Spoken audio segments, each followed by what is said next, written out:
UWEP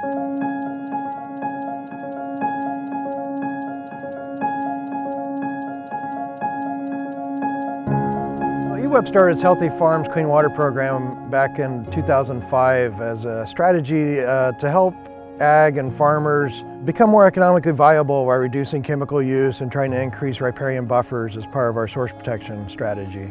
The McKenzie River is Eugene's sole source of drinking water for about 200,000 people. So trying to minimize or reduce the amount of potential pesticides that are getting into the river helps us reduce our treatment costs and helps keep the water safe and clean for future generations to enjoy.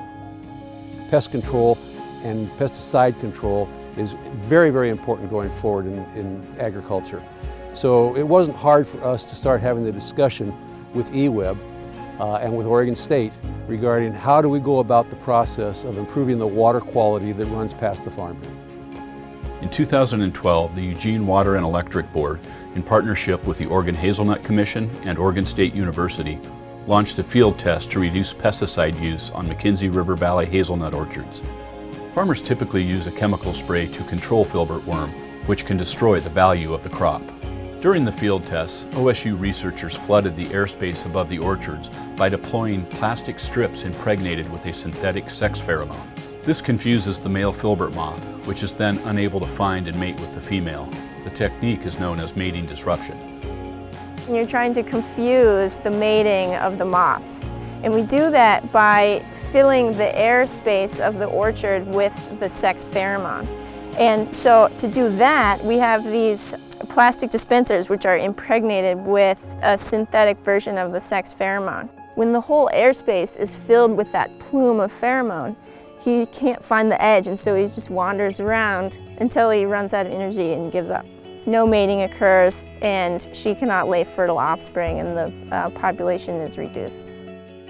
After the 3 years of management, we consistently found that mating disruption is equally as good as chemical control. We're reducing pesticide use by 60 to 75% as well. They're already working with the hazelnut growers around reducing nitrogen use, and they approached us around this idea of reducing pesticide use by using mating disruption. You want to ensure that the hazelnut worm has little access to the hazelnut so that at the end of the day we've got a product that we can sell to the public and the public is satisfied with it, the handlers are satisfied with it. I decided to get involved in mating disruption as an alternative to spraying, or at least a supplement to spraying, for my attitude toward the river and clean water and the environment.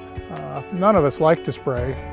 Mating disruption has shown us so far that we can get by with less pesticide application. The community upriver certainly wants clean water.